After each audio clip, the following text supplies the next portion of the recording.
bem-vindos no nosso podcast Eunice Entrevista. No programa de hoje, nós iremos conversar sobre um dos temas mais importantes e atual na nossa sociedade, que é o turismo, as perspectivas turísticas no Amazonas.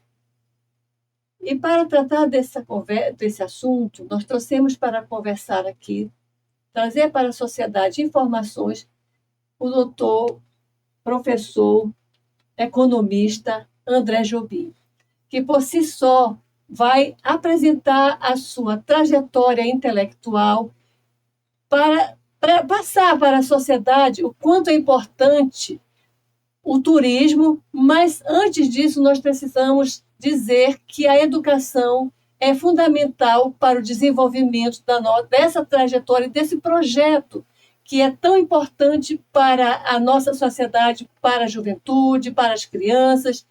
Para tanto, temos aqui o nosso amigo André Jobim. Meu amigo, pode se apresentar. Eu te peço perdão pelo atropelo, porque realmente eu fico muito emocionada com a tua presença aqui. Entendeu? Eu que fico impressionado com a sua.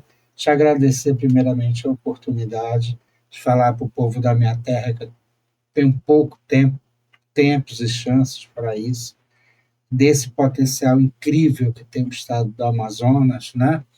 E quanto à atividade turística, que eu trabalho há 45 anos, eu comecei em 1981 na Air France, num voo Lima, Manaus, Cayenne, Paris, e que infelizmente perdemos esse voo.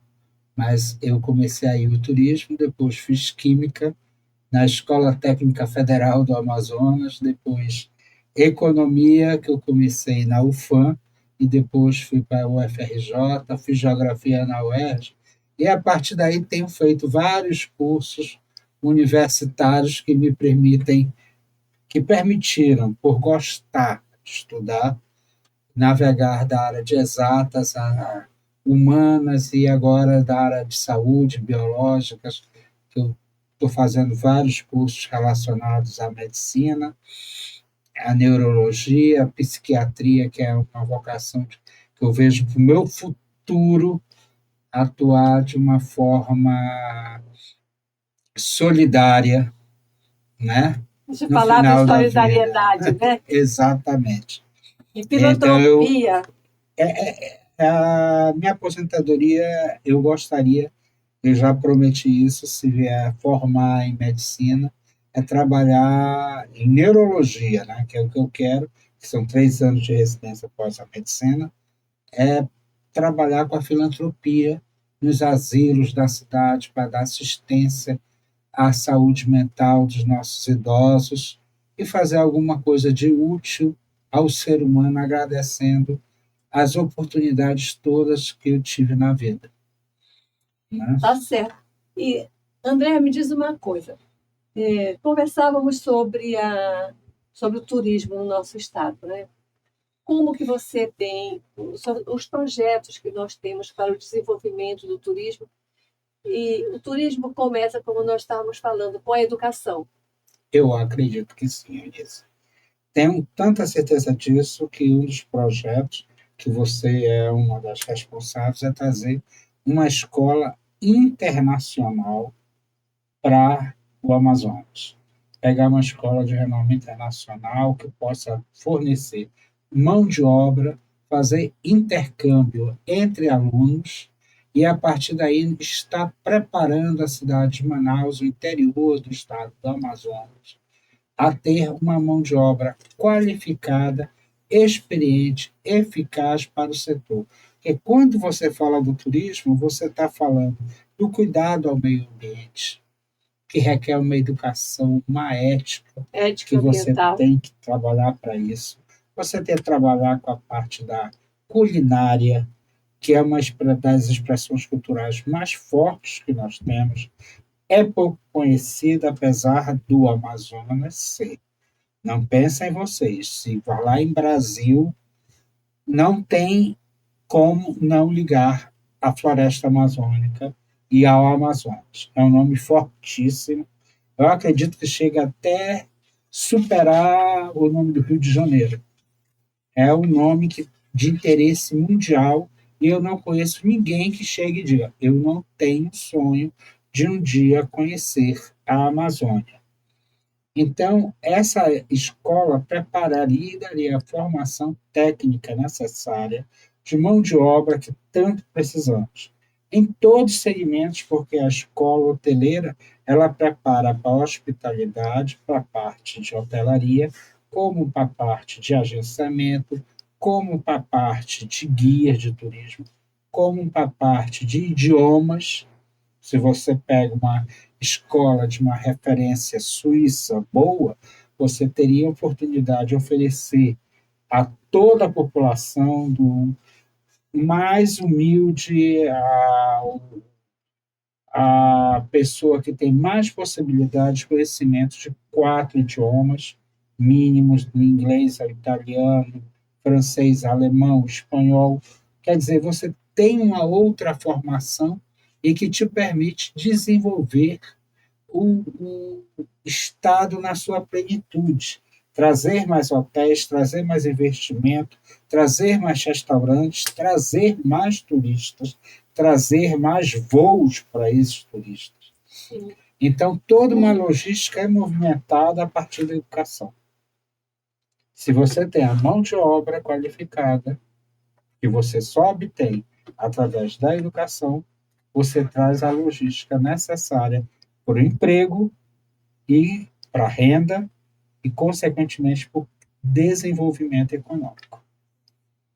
Nós estamos aqui com o propósito, desde que iniciamos esse trabalho, com o nosso podcast, que é, digamos, o seu objetivo é informar as pessoas, sempre ressaltando a saúde, a política, o meio ambiente, mas, acima de tudo, é que nós elegemos uma prioridade mesmo, a questão da educação. A educação, tu podes acreditar se um país, um Estado, sem a educação, sem conhecimento para as crianças, jovens, adolescentes, é possível de se desenvolver economicamente, se tornar autônomo, independente, porque hoje nós temos a Zona Franca, que é a nossa salvação, né? E se falhar, não vai falhar. Nós esperamos que não, né? É o que se espera. Mas, ainda assim, o turismo, ao lado disso daí, paralelo a isso daí, seria uma força assim, extraordinária. Seria porque o turismo te faz conhecer, te dá uma formação cultural diferenciada. Você passa a ter contato com pessoas de várias partes do mundo. Isso te cresce, te modifica, te transforma pessoalmente. Eu acredito que aí vem o crescimento do ser humano. Muda até a questão, um problema que nós vivemos muito hoje, essa questão do preconceito, você convivendo com as diferentes nacionalidades, com as diferentes a globalização, pessoas, você perde esse ranço do preconceito, que é justamente do desconhecimento, né? Você tem preconceito porque você não conhece. Então, o turismo te dá isso a partir do momento que ele te traz e te leva a conhecer tantas culturas diferentes que você desperta a admiração ao invés do preconceito. O preconceito, que é um dos grandes piores sentimentos que pode existir no ser humano, né? Exatamente. Eu acredito que o turismo, na nossa região, pelo potencial que tem, eu vejo os países vizinhos, como Equador, Peru, Colômbia, Venezuela, que também tem uma parte da floresta amazônica, trabalharem muito bem a Amazônia a ponto de receberem mais turistas que o Brasil. É mesmo, é? O Brasil é um dos países que menos recebe turistas no mundo. Hoje a nossa média é igual à do Uruguai. E o Uruguai é do tamanho quase do Rio Grande do Sul. No Amazonas cabem 3 Franças aqui dentro. E a França é o país que mais recebe turistas no mundo. Né? Então você vê o potencial, esses rios, essa selva é única. E a nossa biodiversidade que ainda está por ser descoberta.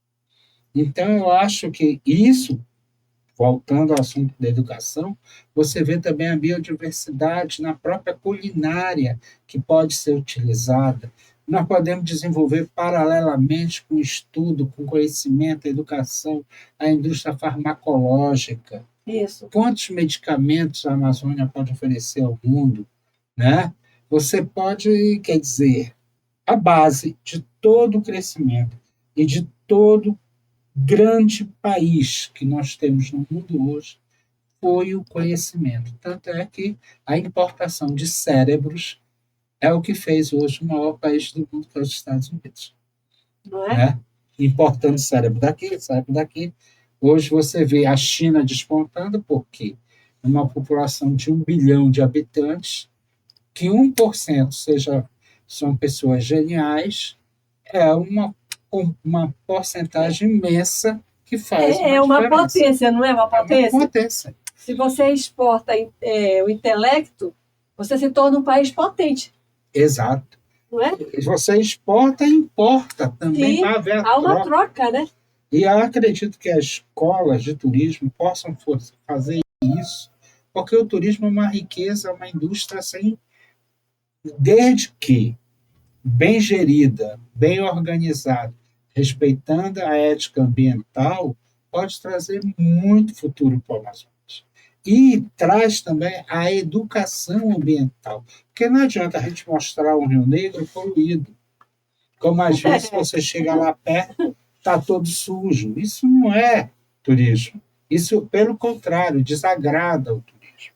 Né? Então, você tem que fazer um trabalho ambiental muito sério. Nossos igarapés, né? Nossos igarapés. Na Alemanha, né? São tão pequenos assim, mas você vê tudo lindo, né? Tudo lindo, com tudo projetos. lindo. Educação ambiental, lá vai a educação, né? Exato. Porque na Alemanha tem projetos educacionais muito sérios. E, às vezes, um ensino técnico, pelo fato do ensino técnico e universitário terem salários quase que condizentes, paralelos, não havendo distorções, nem deturpações muito grandes, eles conseguem fazer uma sociedade mais justa. Então, o turismo pode nos trazer isso. Uma sociedade mais justa, com melhores salários, por causa da mão de obra qualificada que nós poderíamos fazer, formar. E uma escola do porte internacional na Amazônia receberia alunos de toda a América. Nosso do sonho. Canadá à Patagônia, na Argentina, você traria alunos de todos esses lugares. Então, seria uma referência a que a Amazônia fosse conhecida e, principalmente, que o que mais entristece nisso tudo é que o brasileiro não conhece a Amazônia. Não, nós não conhecemos. Então, o brasileiro tem que conhecer a Amazônia. O brasileiro tem que vir para o Amazonas, porque nós temos coisas aqui que não está ao alcance do turismo nacional. Primeiro, o nosso turismo é extremamente caro, porque não tem uma mão de obra tão qualificada como deveria ser, e nós não temos uma formação nacional, uma malha aérea, viária mesmo, terrestre, ou mesmo fluvial que nos liga aos grandes centros. Né? Então, nós estamos muito isolados e nós temos que abrir a Amazônia para que os brasileiros venham conhecer a Amazônia. Né? Eu tenho estado em congressos no mundo inteiro e tenho acompanhado os estandes da Amazônia. Te disse que isso é uma prioridade que eu faço há muitos anos. Eu estou sentindo uma tendência a melhoras, porque o estande da Amazonas esse ano, que se apresentou em Berlim, dentro da Embratur, foi um estande extremamente profissional. O da World Travel Market, agora em São Paulo, eu lamentei o fato de ver o estande do Amazonas e Manaus separado. Nós não estamos na época de separar. Nós temos que nos vender juntos. Sim. Fazer uma coisa melhor, um investimento maior, mas juntos, Manaus ou Amazonas, porque Manaus hoje deve ter 60% a 70% da população do estado, né? E eu acredito nisso, que o governo tem que olhar para o segmento por causa que ele não lida só com o turismo. Quando você fala com turismo, você está falando do aumento da movimentação de táxis, ajudando os taxistas em geral, está ajudando a parte da restauração, que são os restaurantes, está ajudando a parte da hotelaria, dos alimentos, está aumentando um fluxo de turismo, do artesanato local ser mais vendido, está disponibilizando passeios aos ribeirinhos que antes não tinham, e você tem uma série de atividades que se congregam junto ao turismo para fazer dessa, hoje, uma indústria mundial do peso de uma petrolífera e uma bélica. A diferença é que é uma indústria de paz. De paz, né? Nós temos essa condição que é da biodiversidade. A biodiversidade, dizem que o país com a maior biodiversidade do mundo é a nossa vizinha Colômbia. Com todo respeito aos colombianos, nós não conhecemos a biodiversidade sequer do Amazonas. Aqui, todos os dias se descobre um animalzinho novo, uma espécie nova. Então, a Colômbia é muito explorada e ela sabe desse potencial. Então, segmentos como o de pesca desportiva, não é aquela pesca para pegar o peixe e comer o peixe. Você pega e solta. Tem a parte da ornitologia, que é a parte da observação dos pássaros. A nossa fauna, uma coisa que me deixa frustrado quando eu chego em Manaus, é ver que, em Berlim, eu vou ao Museu Oceanário de Berlim, vejo pirarucu, tambaqui, pacu, tucunaré.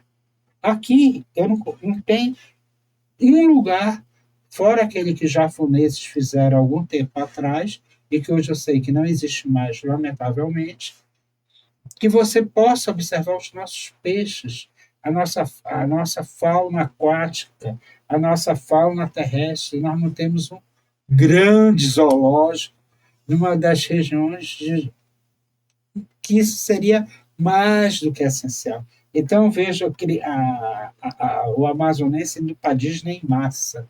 Por que nós não criamos um parque amazônico temático? Falar em parque é uma frustração Né? não ter um parque, não é? É uma frustração.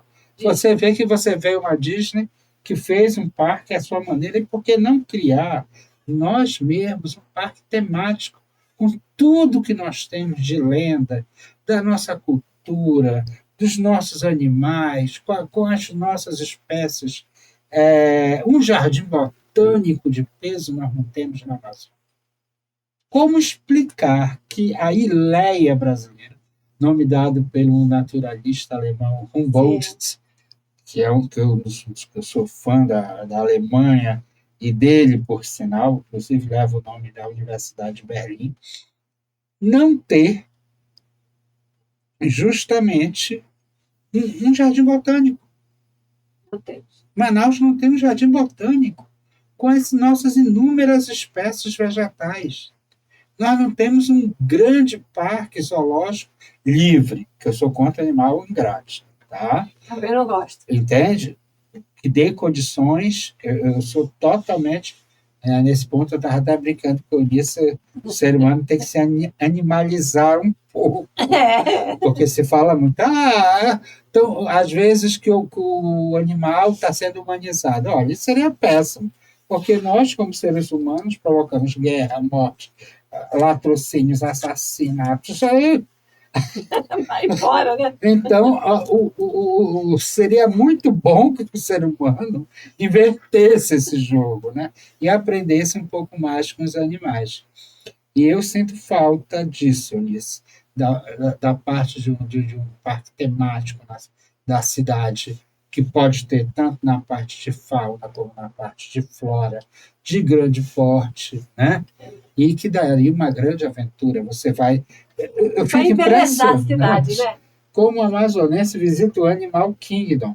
O Animal Kingdom, em Orlando, na Flórida, ele retrata animais africanos. Nós temos uma variedade de animais tão grande que nós poderíamos fazer o Animal Kingdom do Amazonas. E nem vou falar a nossa variedade de peixes, né? Que é imensa, e de plantas. Quantas plantas nós não teríamos para ter um dos jardins botânicos mais importantes do mundo e um grande centro de pesquisa coligado a essas 3 áreas da natureza. Plantas medicinais, né? Então, você vê que a gente vai falando, e volta para a educação. A educação é a base de tudo isso. Eu acho que está na hora da gente pegar essa onda, essa preocupação mundial em torno da Amazônia e começar a buscar elementos reais, factíveis, que desenvolvam a região. E esses elementos passam pela nossa biodiversidade, claro, em todos os sentidos, do turismo, da indústria farmacológica, da própria exploração mineral da Amazônia de forma racional. Dá para fazer tudo isso de uma forma que nós nos autossustentemos. Nós somos tão poucos. Nós somos, acho que a população do Amazonas hoje, uns 5 milhões de habitantes para 1,5 milhão de quilômetros quadrados. É muito pouca gente. Imagina que aqui cabe 3 Franças, só a França tem 80 milhões, 60 milhões de habitantes. Uma França. Né? Então, por isso que a cobiça é internacional e que nós temos a riqueza. Nós temos que saber explorá-la né? E bater, insistir na nossa educação de base, educação fundamental, média, até chegar à universitária. A questão da educação universitária, esse é um pensamento muito particular meu, que é uma coisa muito alemã também, eu acho que devem frequentar a universidade quem realmente gosta, gosta da atividade acadêmica. Se você não gosta, você que ensino médio, tendo um salário equivalente, nós equilibramos a sociedade, porque nós precisamos muito das pessoas que não têm uma formação universitária. Será que os técnicos, né? Que nós... Não só técnicos, mas assim, será que nunca ninguém pensou que provocaria uma greve de lixeiros na cidade? Sim. Seria o caos. A proliferação de doenças, de tudo que isso poderia fazer com a nossa cidade, com a nossa região. Então, essas pessoas têm que ser mais valorizadas, viu, nisso? Sim, então, concordo. Eu penso que essa questão da desigualdade social no Brasil é extremamente injusta. Sim. Porque a nossa classe baixa é fundamental para o desenvolvimento e para a nossa existência. Exatamente. Nós não existiríamos sem eles. Não íamos aguentar. Né? Essa é uma questão que eu sempre levo em consideração com muita presteza e muito fervor, porque, veja bem, qual é o país desenvolvido economicamente que tem condição de uma igualdade social, pelo menos não tão diferente como vivemos aqui, uma desigualdade total? É total. Aí, para que haja a igualdade social que tanto se questiona, e a Constituição fala sobre a dignidade humana, que a pessoa tem direito à escola, à saúde, à educação, né? Que é realmente fundamental. Há possibilidade, André, você viaja o mundo inteiro, né? Você conhece o mundo todo, todos os continentes, os oceanos, Pacífico e tudo, né? Todos os continentes você conhece, você viaja muito, e viajar é conhecimento, né? É sabedoria. Eu acho que é amar, ler, viajar, champanhe, boa música, os prazeres da existência. Da existência, né? Então, você há de me dizer aqui, que eu tenho certeza, você tem realmente propriedade para dizer para todos nós aqui a possibilidade de um país desenvolver economicamente, trazendo a igualdade social que tanto se questiona, que tanto se fala, que tanto se diz, Sem educação? Há Não. possibilidade? A educação é o princípio de tudo. Porque a educação primeira que nós deveríamos ter era conhecer nossos direitos. O que nós temos direito, assim como nossos deveres, como cidadãos. E eu sinto que isso hoje não é ensinado no ensino fundamental como deveria ser ensinado. Mas é prioridade. Eu costumo dizer que o direito constitucional deveria ser matéria obrigatória. Sim. Desde do básico. Você tendo esse direito, você dando ao ser humano essa possibilidade. E aqueles mesmo que não tiverem a educação, mas teriam que ter o discernimento. Essas pessoas mais pobres que nós temos, elas têm uma participação social tão grande, tão decisiva em nossas vidas, que elas deveriam ter o direito a educar os filhos delas, a propor aquilo que elas não tiveram às nossas gerações futuras. Se nós não cuidarmos das nossas gerações futuras, nós teremos um fracasso retumbante. Primeiro, o Brasil envelhece muito rapidamente. E pouca gente está prestando atenção nisso. Então, nós estamos envelhecendo e estamos tendo menos filhos. Menos filhos não vão sustentar uma população envelhecida. Então, nós temos que dinamizar a nossa sociedade e se começar a fazer projetos e pensar nisso. E os projetos educacionais são fundamentais que mostram as nossas necessidades em todos os segmentos. É aquela coisa que eu te falei, a gente roda por tudo. E a raiz é a educação. É a educação. A saúde tem sua raiz na educação. Sim, por causa da prevenção. Hoje a saúde, a questão da prevenção é fundamental e não existe prevenção sem educação. Sem educação. Né? Então, se você observar todos os direitos básicos da Constituição, eles são enraizados nisso e nós temos a péssima valorização dos professores. Sim. Esse é um problema que eu não me conformo, porque você vê um país do primeiro mundo, chamado primeiro mundo, eu discordo um pouco dessa classificação do mundo em primeiro, segundo e terceiro. Entende? Eu acho que esses países que se desenvolveram mais conseguiram uma estrutura educacional melhor e outros que ainda estão lutando com isso, né? E o nosso, infelizmente, está lutando com isso e eu espero que haja essa conscientização dos políticos com a coletividade. Que, quando uma pessoa passe para a atividade política, que ela deixe de ser tão individualista e passe a ver a coisa de modo abrangente, coletivo. Como a nossa querida amiga aqui, por isso que eu estou aqui com ela e dou todo apoio a ela, que é uma das minhas esperanças para o Amazonas. Obrigada. Nós gostamos muito da mesma, nós temos os mesmos sonhos e pensamos de forma humana, porque a educação é uma questão de direitos humanos, né? Exatamente. Direitos humanos. No momento em que você é excluído, eu sempre digo, um homem na esquina pedindo comida, onde está a dignidade tão festejada por nós, tão privilegiada? Eunice, sem educação não há democracia. Não há. Isso que eu queria conversar contigo. Entende? A educação é tão importante que você, sem essa, você é manipulado. Então, você deixa de defender seus direitos para defender o direito dos outros. Daí o direito, a luta pelo direito, né? Lute pelo seu direito.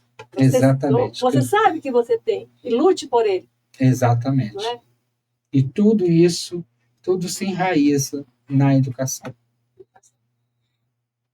E aí, nós ainda refletimos sobre isso quando entendemos que sem educação não há como se falar em democracia. Não pode, não existe. Porque a democracia parte do direito individual de exercer a sua cidadania. Mas como você, sem saber como exercê-la e de que maneira você vai poder exercê-la sem conhecê-la? Então você acaba sendo manipulado. Aí é manipulação na democracia. Aí anula toda a teoria sobre a democracia, liberdade, liberdade de escolha, se você nem consegue raciocinar em cima. Olha, filósofos do mundo inteiro até hoje batem a cabeça com definições para verdade, liberdade. Verdade, né? Liberdade. Porque são coisas assim. Vamos pensar, nós somos livres? Não. Somos. Liberdade. Pensamos que somos. Pensamos, é. Ninguém tem liberdade. Ninguém tem liberdade. Né? E cabe, dentro das nossas restrições, tentarmos fazer o melhor para todos. Porque, senão, nós acabamos nos tornando refém de si mesmos. Eu fico impressionado como encontrei. Eu estou encontrando as cidades brasileiras repletas de concertinas. Parecem um enorme presídio. Todas com os aros de concertina. As casas, enquanto vários países do mundo nem muro tem. Quem está ficando preso nessa história? É a chamada sociedade do bem. Por quê? Precisa se conscientizar, precisa vir lá de baixo, precisa da educação. Mas a educação, quando eu falo, é aquela educação fundamental. É a educação que começa... Eu não entendo como você vai querer começar uma educação pelo topo da pirâmide. Você tem que começar por baixo da pirâmide. Por baixo. Está errado. Entende? Aliás, está equivocado, né? Equivocado. E eu, por exemplo, como agente de viagens há 45 anos, apesar de ter outras formações acadêmicas, eu digo, o maior problema do agente de viagens atual é cultural, porque não existe uma formação adequada. E volta ao seu projeto da Escola Internacional de Turismo e Promoções. Porque, infelizmente, as escolas de turismo não estão preparando a mão de obra para o turismo. Né? E, dentro das possibilidades que o turismo oferece, eu acho até que é mal visto uma pessoa que faz turismo. E o engenheiro, por exemplo, parece que o engenheiro é sabichão, e aquele que trabalha com atividade turística seria mais um cabide. E não é. Não é bem assim, gente. Você tem que diferenciar a Indonésia da Austrália, você tem que saber de Timor-Leste, você tem que saber diferenciar a Serra Gaúcha da Chapada dos Veadeiros, você tem que saber qual é a capital do Amazonas, no caso, Manaus, quais são os rios que temos na margem esquerda, na margem direita do Amazonas, quais caminhos nós podemos percorrer, o que o Nordeste pode oferecer de atração além das praias, e são inúmeras, o que o Centro-Oeste, o que o Pantanal, o que as Cataratas, o que é o Paraná, que é muito além das Cataratas do Iguaçu, né? Eu costumo dizer um estado que é o único 100% alfabetizado do Brasil, e que eu acho que consegue transmitir essa dose educacional, que é Santa Catarina. Santa Catarina. Inclusive, nos últimos estudos feitos, a Santa Catarina, se eu não me engano, foi o terceiro estado colocado, perdendo para o Paraná apenas, superando São Paulo em educação. Entende? E aí, é aquela coisa, eu politicamente sou completamente de centro e acho que, em vez de tantas críticas à política, aquela coisa que eu te falei, procure dar soluções à política. É a solução. Né? É a sua contribuição para que aquilo melhore, para que a nossa corrupção diminua. Então, não seja corrupto. Não faça de pequenos atos de corrupção seus uma coisa normal, não dê normalidade a isso, que aí vai ser. Você não está contribuindo com a sociedade geral. Num país, vamos dizer, desenvolvido, se o sinal vermelho para, não vem um carro, todos param. Porque um carro pode aparecer do nada. Aqui a gente não obedece nem semáforo. Então, são essas pequenas coisas da educação diária que fazem o cidadão ser cidadão. E, mais uma vez, toda raiz é educacional para todas as áreas do conhecimento. Nós temos, assim, pelo que nós temos sentido, temos visto, né, a pobreza crescente, sem direito a uma refeição, ou duas, ou nenhuma. Né? Não tem direito a nenhuma. Tem gente que não está fazendo refeição.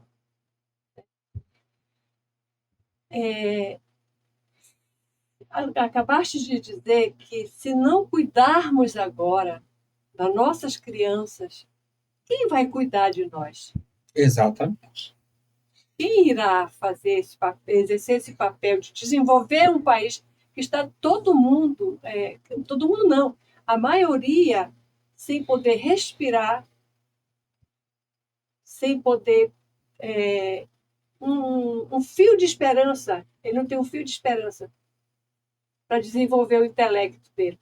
Porque uma criança que não tem creche, que a mãe sai para trabalhar, porque hoje ela tem que dividir o salário com o seu marido, com o seu esposo, que também sai para trabalhar, ou às vezes nem tem também, nem tem trabalho, não está também, não foi contemplado ou está desempregado. Como que você vai educar essa criança que ficou em casa sem mãe, sem pai? O caminho que ela encontra é ir para a rua, porque ela não tem a presença fundamental que é da sua família. E o André, quando você se depara com esse quadro, com esse panorama, né, com essa realidade que é a nossa, por onde, aí você fica pensando, por onde você vai começar? Escolas pedagógicas de tempo integral. Exatamente. E dizer o Leonel Brizola, né? O projeto CIEP é um projeto fabuloso. Uma pena que alguns governos seguintes foram sucateando, apesar de ainda haverem CIEPs em funcionamento muito bons no Rio de Janeiro. Mas é uma alternativa, foi um pensamento, foi uma tentativa. Então, nós temos que procurar ver essa formação dessas escolas básicas de estrutura pedagógica eficiente. Existem estudos suficientes para isso, existem profissionais capazes para isso e que sejam reconhecidos.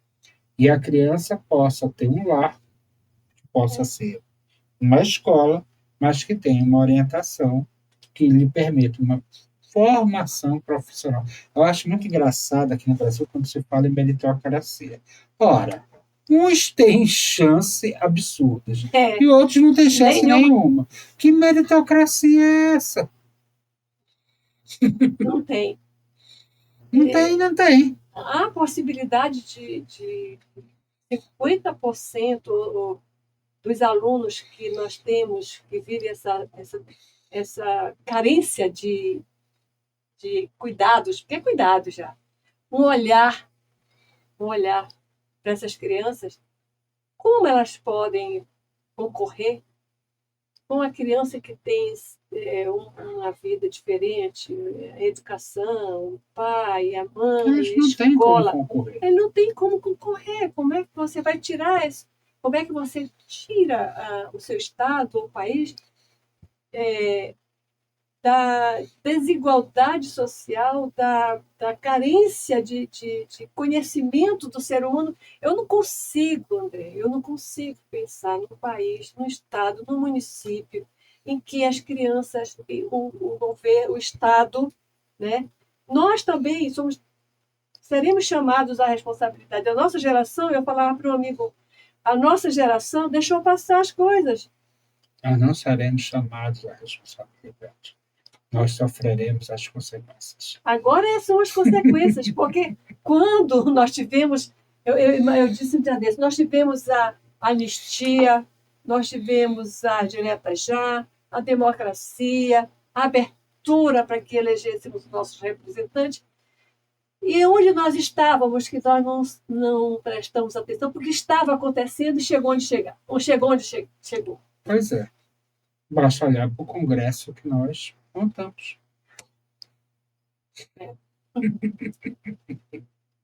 Então, nós precisamos eleger pessoas sérias, comprometidas, preparadas. E quando a gente fala em educação, eu queria dizer uma coisa: a pessoa sempre pensa em educação como uma coisa de estudo voltado a questões acadêmicas em geral.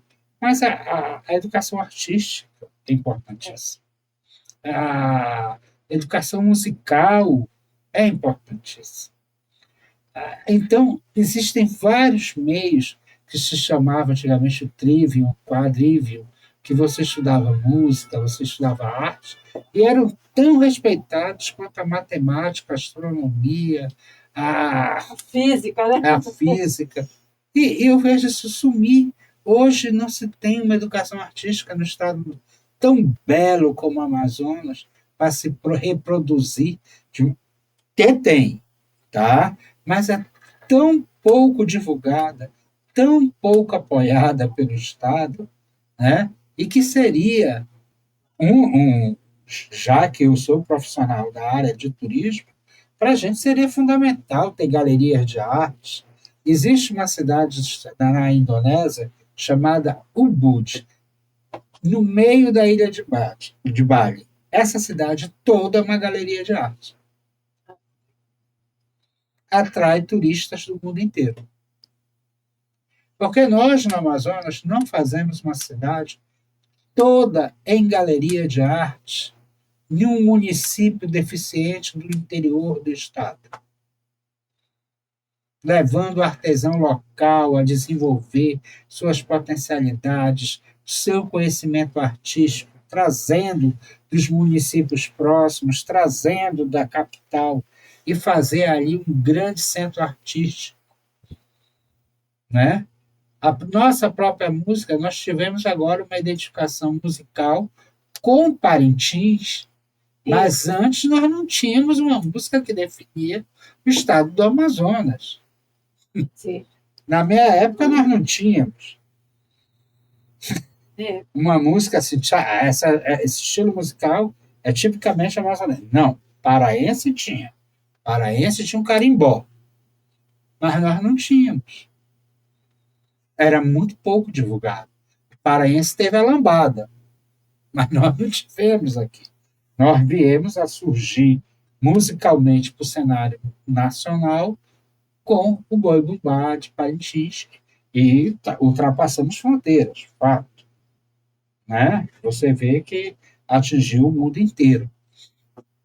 E é isso que eu espero para o Amazonas, esse conhecimento, que conheça a gente, conheça a nossa potencialidade e desenvolva. Não gosta de estudar, não gosta de ler, vai tocar, não gosta de tocar, vai pintar, entende? Deixa o celular um pouco de lado, quem pode ter celular, né? Deixa o vício.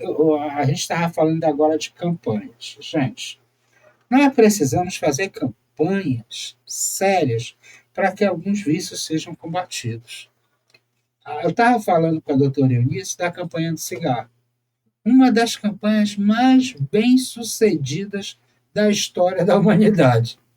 Hoje, dificilmente você encontra fumantes na quantidade que nós encontrávamos há 20, 30 anos atrás. Basta assistir uma novela da Globo. Outro dia eu fui assistir uma retrospectiva da Dancing Days. Meu Deus, o povo era todos atores com cigarro na boca.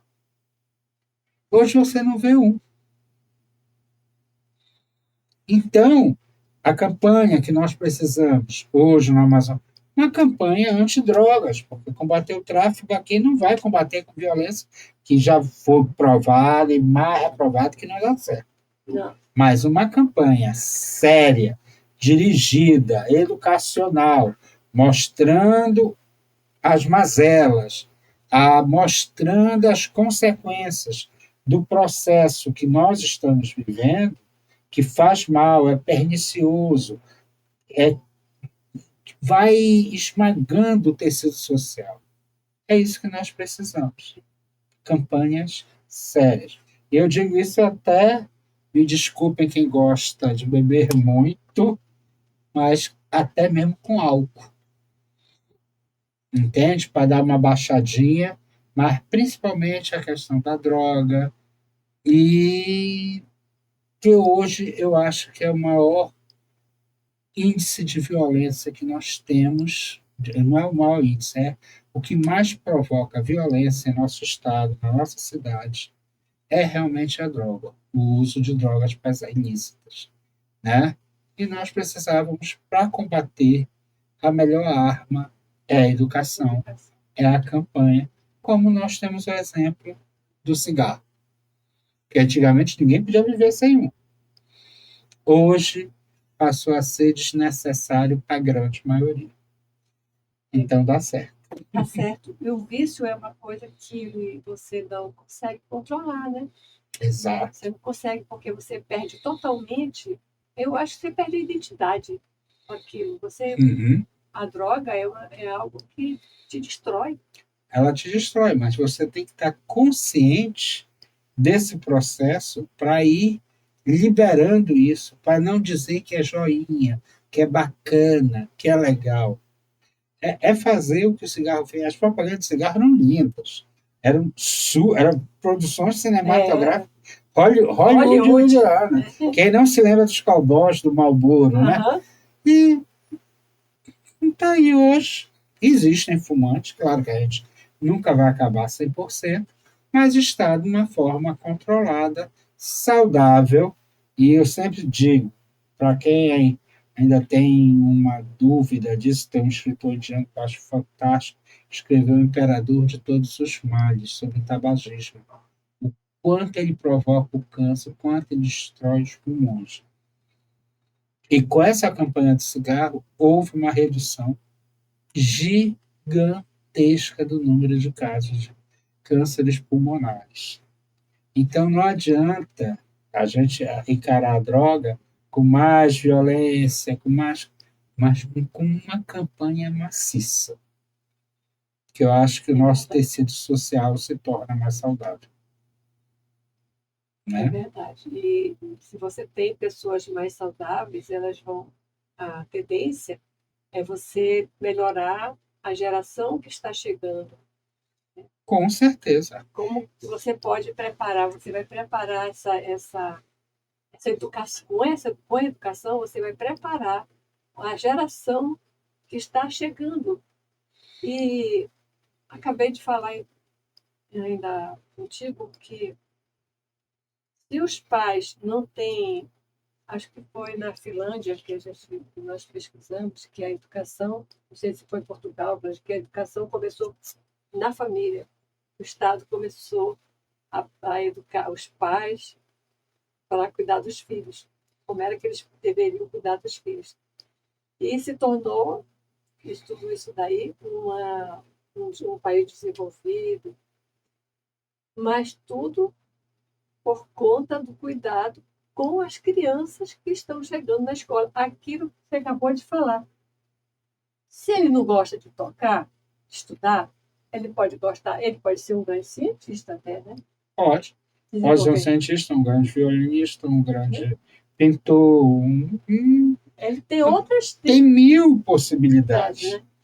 A educação ela não se restringe a gostar de ler e saber porque a criança às vezes pode apresentar uma dislexia, algum problema que a impeça de desenvolver 100% seu potencial acadêmico. Então, tudo isso, o educacional, digamos assim, seu potencial pedagógico, já que acadêmico é mais referente à universidade. Mas se uma criança não lê direito, ver as palavras trocadas. Então, tem que ver onde está o problema. E dar soluções para essa criança, que ela pode ter 1001 maneiras de criar. Sim. Né? Você falou do desenvolvimento turístico no Amazonas, aí falou sobre a criação de novas técnicas de investimentos, né? Uhum. E chegou a dizer que podíamos criar algumas, digamos, polos para que você pudesse desenvolver, atrair o turismo. Uhum. Como viajar nos nossos rios, como criarmos os jogos que você acabou de falar. Né? Uhum. Teríamos possibilidade de desenvolver isso daí aqui no Amazonas? O Amazonas tem a possibilidade de desenvolver praticamente tudo. Mais uma vez, aqui nós temos um espaço fenomenal. O espaço do Amazonas é gigantesco. Eu sou a favor de uma questão controversa, que é a abertura de cassinos na Amazônia. Eu estive em Macau, na China, há uns 10 anos atrás, estive antes da Covid em Macau, e vi o desenvolvimento de Macau. Certo, dá inúmeros problemas, traz tráfico, traz drogas, que está relacionado direto ao tráfico, traz prostituição, mas qual dessas nós já temos aqui? Nós temos tudo isso aqui. Então, se nós temos impostos para investir em campanhas preventivas, nós podemos ser um polo de cassino num destino que todo mundo quer ver. O que os Estados Unidos fez quando criou Las Vegas? Era um local que ele não sabia o que fazer para desenvolver. Criou cassinos, virou centro mundial. A China faz isso. Muitos países do mundo fazem isso. Né? Então, eu acredito que a Amazônia também tem essa possibilidade de criar uma avenida de resorts, cassino, como eu vi nessas cidades que eu mencionei, em que vem a Venecia, vem a Beládia, vem a tudo, porque o povo sai daqui para jogar lá fora. Não vamos nos enganar com isso. Né?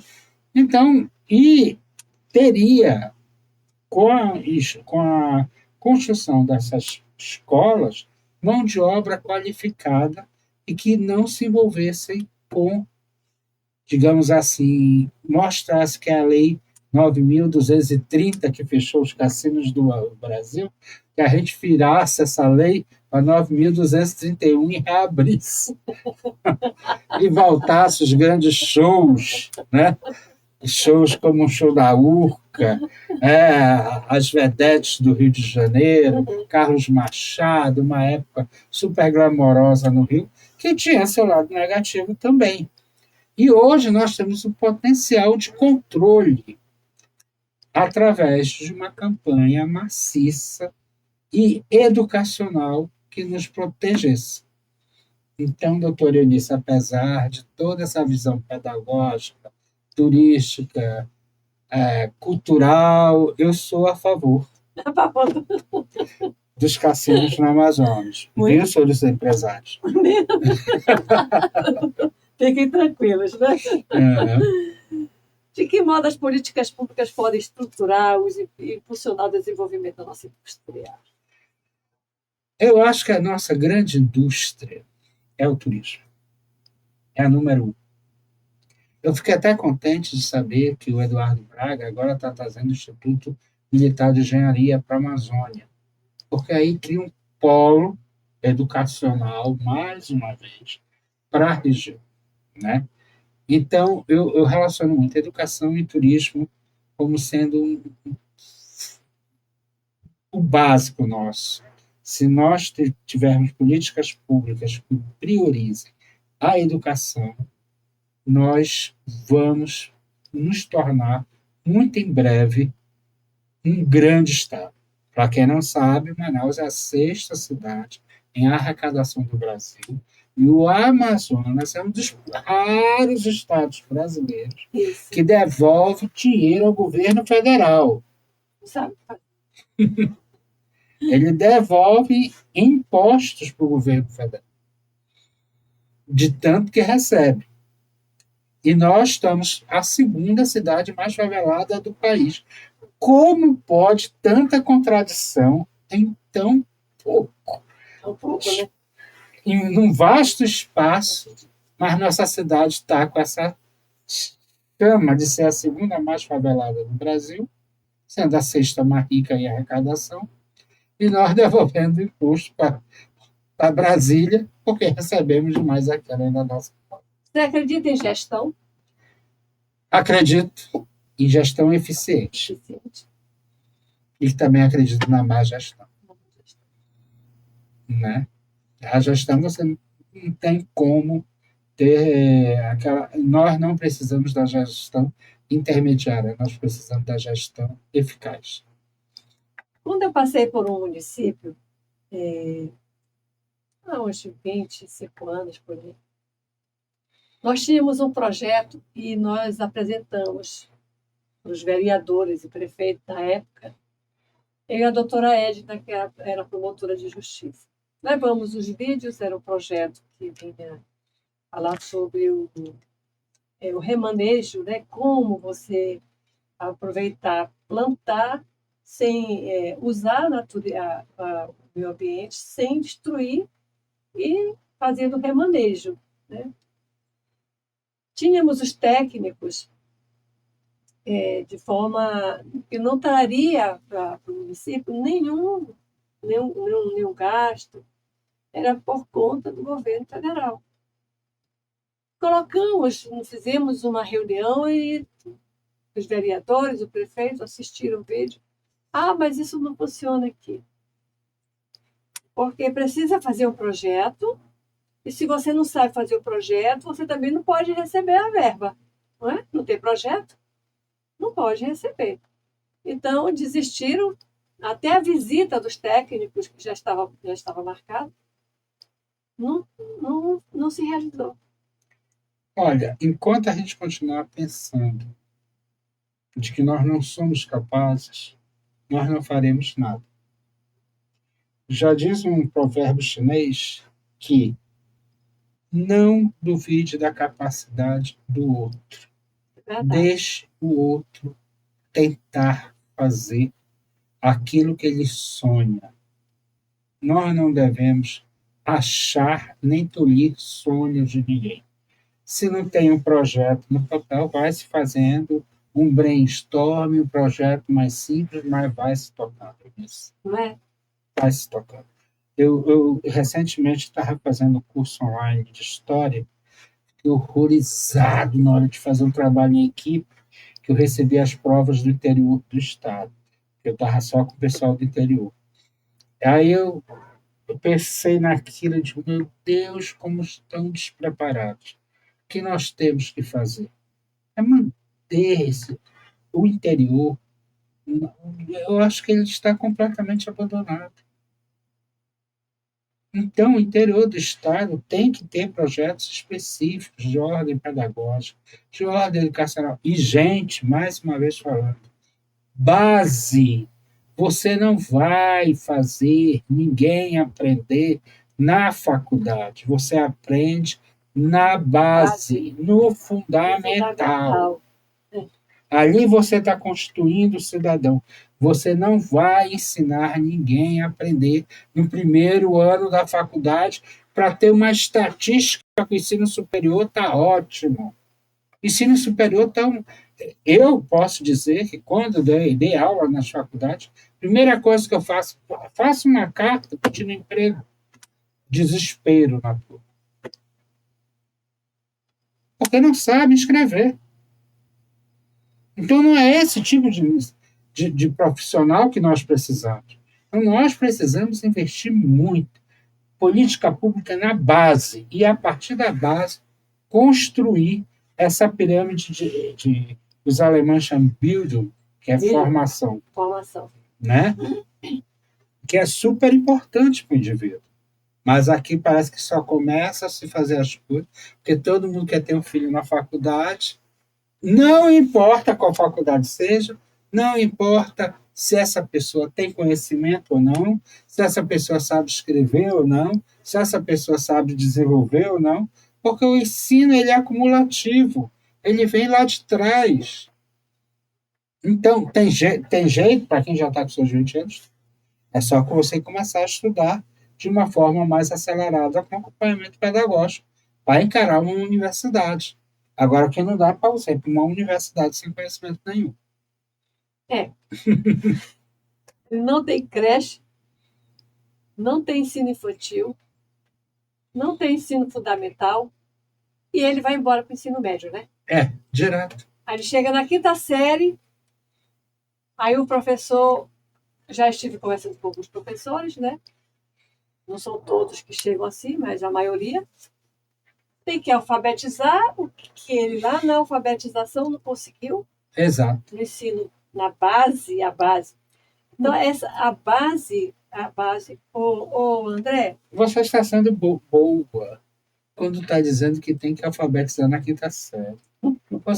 Você está tendo que alfabetizar no nível universitário. Infelizmente, é isso, nisso.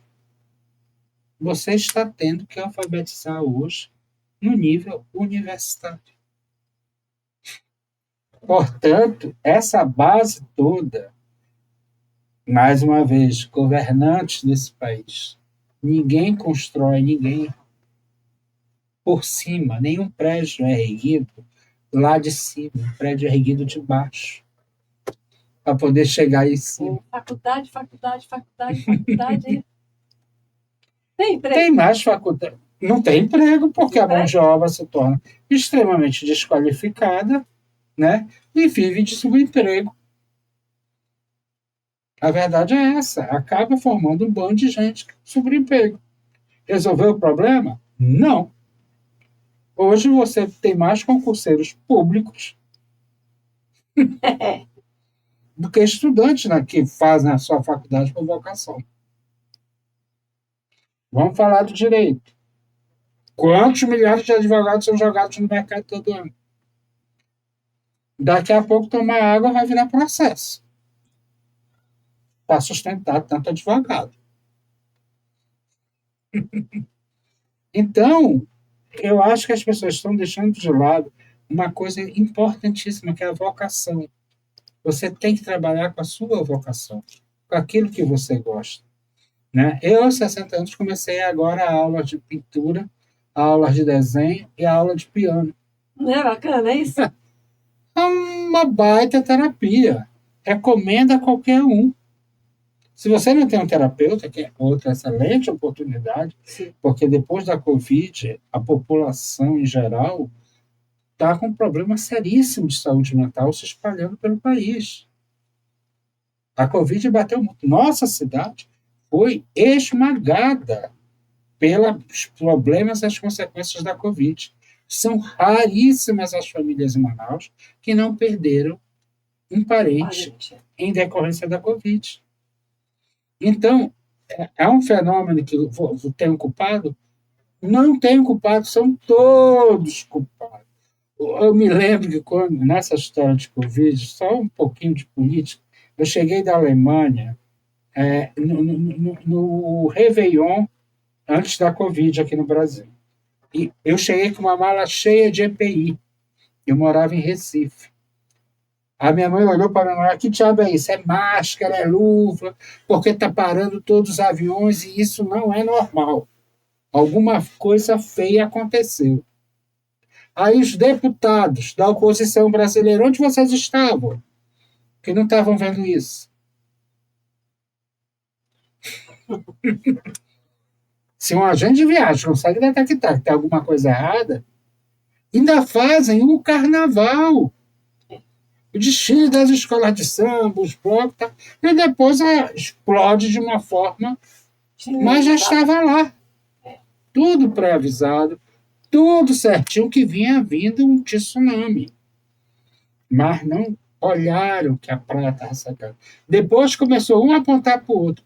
Eu escrevi para o Ministério Público Federal, avisando o que estava acontecendo. Me responderam que iam tomar providências. Não sei que providências tomaram até hoje. E eu não quero falar de política. Entende? Então, para você ver que a coisa funciona desse jeito. Às vezes a gente está sentindo perigo, está sentindo ameaça. É o caso da educação das crianças. Isso é grave. A gente está sentindo. Isso é grave, grave. Está chegando. Aí, quando vier a onda, ai, por que não se fez nada antes? Está todo mundo sabendo, gente. Daqui a pouco não vai ter como se sustentar os velhos desse país. Vai ser uma verdadeira carnificina. Eu estou preocupada.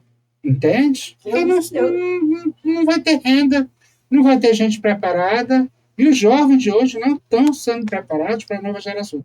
Falam da China. Você sabia que na China, a criança, desde a época do controle de natalidade, que era uma por casal, ela é obrigada a sustentar o pai porque não tem previdência social na China. Não tem. Não tem, é zero. Não existe gratuidade no sistema de saúde da China. Você tem que pagar pelo menos $10 por consulta. Ou $1 que seja. Mas nada é de graça. Nada, nada. Quem sonha com isso está completamente fora da realidade. Nem o mais pobre tem essa vantagem. Você não se pode locomover. Se eu sou de Manaus, para mim, para Belém, a minha esposa tem que... Vamos supor, eu quero sair de Manaus para morar em Belém.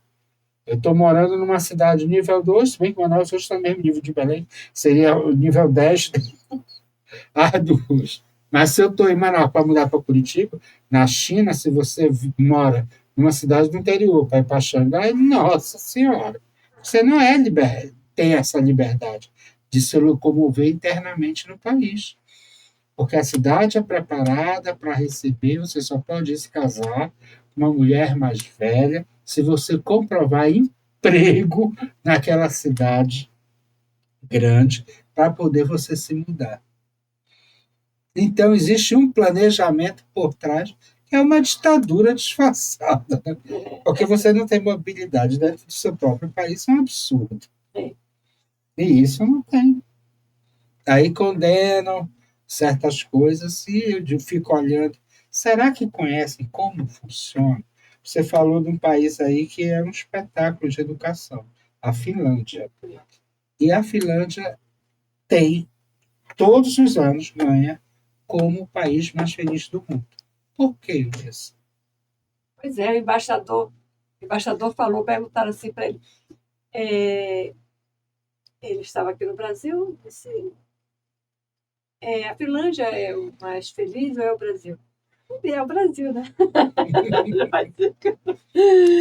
Nós somos alegres. Nós somos alegres, né? Mas a felicidade é a realização humana. E não existe. Né? As pessoas andam muito agressivas, não sei se você já percebeu isso. A compreensão até pelo idoso nas filas, a gente vê, eles não têm. Todos vão sentar nos lugares públicos, não tem. Né? E essa divisão, aquilo que eu acabei de falar, o Brasil é um país individualista. Totalmente.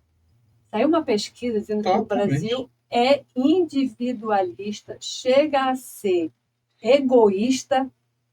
Ele só se preocupa com a família dele, ele só se preocupa com o que é dele, e isso daí está lá na raiz. E o pai e a mãe já dizem, olha, se preocupe com você.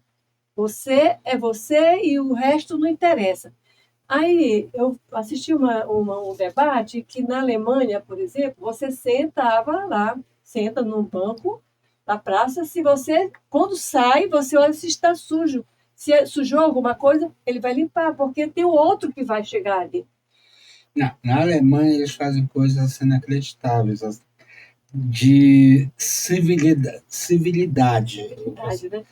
É uma coisa impressionante. Então, o brasileiro, né? Não estou generalizando, obviamente, mas a preocupação com o outro, que seria a conexão entre nós, eu me preocupar com você, enquanto você também se preocupa com o meu estado, com o meu estado de saúde, com a minha possibilidade de crescer ou não. Então, aí eu vou vir para a educação. Eu me preocupo com a educação do meu filho. Ele está numa boa escola, tudo bem, eu passo, eu levo, eu faço.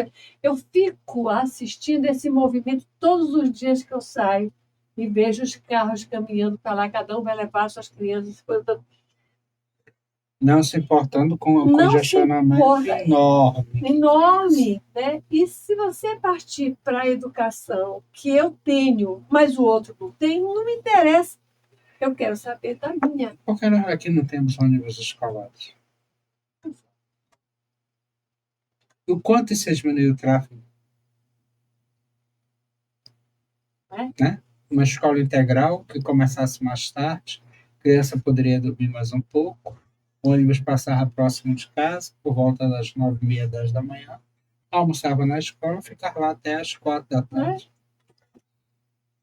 Eu vi o exemplo em João Pessoa, a Marisa está lá, e ela me mandou umas fotos, uns vídeos dos livros lá na praça, com algumas frases interessantíssimas. Aí eu falei, Marisa, tu estás na praça? Pô, eu sei um monte de livros. São os livros que estão à disposição das pessoas para sentarem aqui e ler. Quer dizer, dentro do próprio Brasil, nós temos, sim, estados, alguns municípios que se preocupam com isso. Tapauá. Eu estive em Tapauá para uma homenagem e eu fiquei encantada com a escola. Temos uma pedagoga em Tapauá que cuida das crianças. Eu tenho mais ou menos 30 anos que passei por Tapauá, mas eu não conheci Tapauá, que desenvolveu em 4 anos que o prefeito está lá. Incrível, né? Incrível, sabe? A creche é padronizada, lindo. A lancheira, a roupa, o seu uniforme, o seu caderno, as suas coisas, os brinquedos. Das 5 horas que eles vão para cá, eles não querem ir. Eles querem ficar lá. Porque lá eles comem, lá eles têm acolhimento. Então, estão desenvolvendo, eu fiquei impressionada com isso daí. E aqui a gente não consegue, né? Isso daí. E nós voltamos e vamos encerrar o nosso bate-papo aqui com a educação. Exato. E eu te pergunto agora, né? Agora eu faço como o Alberto. Agora eu te pergunto, qual o livro que você indicaria para os jovens começarem a ler? Ou nós teríamos assim possibilidade de toda semana, todo mês, indicar alguns livros para leitura. Seria interessante, estimular a leitura. Inaugurou a Valer, estive lá, está muito bonita, por sinal. Né? Tem várias atividades que você pode exercer ali na livraria. Né? E, então, a livraria abre e depois fecha. Qual o livro que tu indicarias para a gente encerrar o nosso bate-papo? Olha, para crianças, eu vou por mim. O Menino do Dedo Verde, que dá uma baita consciência ecológica e ambiental. Para um jovem, infanto-juvenil, mais carregado, mas cheio de conceito, que é O Senhor das Moscas. Eu acho que é uma obra-prima mundial fenomenal. Para os adultos, em geral, eu recomendo um dos meus melhores professores que eu tive na vida, que é o Harari. Que é o Homo Sapiens, Nexus, que é o último dele, para ter uma ideia geral da evolução da humanidade e o quanto a colaboração é indispensável junto à educação para desenvolver você como ser humano. Como ser humano. Um livro para caridade. Um livro para caridade. Depois vamos colocar o título aqui no podcast, que é para o pessoal, para quem interessar, comprar, adquirir esse livro, né? E nas escolas públicas, quem sabe, pudéssemos distribuir o Menino do Dedo Verde. Eu li quando era criança. É uma, né? Coisa muito... minha Rosinha e minha canoa, uma coisa assim, né? O Menino do Dedo Verde. O Príncipe, O Pequeno Príncipe é um livro cheio de ensinamentos. Se você busca o Fernão Capelo Gaivota para criança, São livros essenciais. Nós estudávamos, nós líamos nas escolas, escola pública, né? Uhum. Nós tínhamos isso aí. Era as escolas públicas. Para nós. E os adultos não deixam de ler também. Sim. Uma folhinha, pode ir. Uma folhinha que seja. Que seja, né? Vá adaptando seu hábito. Eu estou devendo aqui. Nós queremos agradecer a presença de todos, né? Nós sabemos que temos nós dois aqui e mais tantas outras pessoas que possivelmente irão assistir mais tarde. Esse momento é um momento de grande satisfação, porque temos aqui na nossa presença tivemos, né? Já passou, tudo é passado, né, doutor? Tudo é passado. Conversando sobre o tema educação, turismo, tudo leva à educação, chegamos a essa conclusão. Eu agradeço o André Jubim e vou passar para ele deixar uma mensagem bonita, que nós, nos nossos dia a dias, nos leve à reflexão. O André vai deixar realmente um aconselhamento para a reflexão da nossa vida no dia a dia. Em que podemos mudar? O que podemos fazer pelo outro? É o que nós estamos tentando fazer aqui. Levar informação, trazer um convidado que tem tanta coisa para fazer, tem outras atribuições, mas está aqui porque ama o nosso Estado, ama nosso povo e gosta de ver, sonhar com algo melhor. Muito. É bonito o tanto que ele falou, o zoológico, as galerias, lindo. Qual é a beleza que você admira hoje aqui? Qual é a beleza? Nós temos essa possibilidade de fazer turismo, conhecer a nossa natureza? Obrigada, André. Olha, eu queria te agradecer nisso e que Deus te abençoe, trazendo você para que você um dia possa lutar pela gente. Eu gostaria muito de ver você um dia abarcar essa luta, porque você é uma amazonense que eu admiro muito. Eu terminaria com uma mensagem amazônica. Vamos lembrar de Ajuricaba, o nosso grande guerreiro, e lembrar da primeira fase, primeira estrofe do hino desse estado que diz: Amazonas de bravos guerreiros. Então que continuemos nossa luta, nós podemos, nós temos como e nós somos muito capazes. Acreditem em vocês, acreditem na terra de vocês, acreditem na força desses rios, nessas matas, na nossa selva única e na nossa biodiversidade. Nós ainda vamos mudar o mundo. Muito obrigada e uma boa tarde.